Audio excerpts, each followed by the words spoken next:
When I try to launch this Grid Legends game, the game doesn't launch.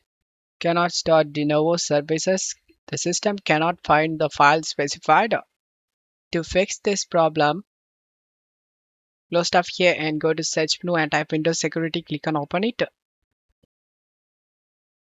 Select the virus and threat protection and select manage settings.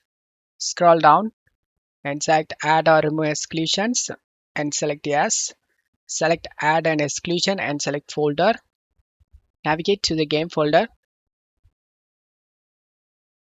Select the game folder and select folder option. The game has added to this list.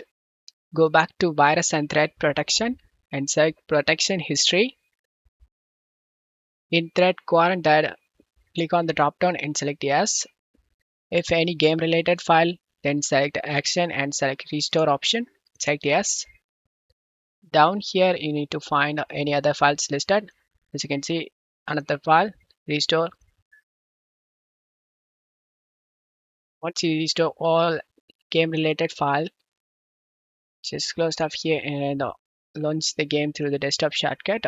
If you haven't done this first step, then check my video description for this tutorial video on how to run any hypervisor game and follow the video steps and complete this first step.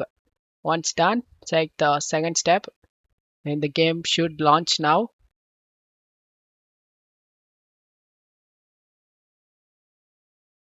And as you can see, the game opens up without having any problem. I hope this video helped you. If the video helped you, don't forget to leave a like and subscribe. Thank you.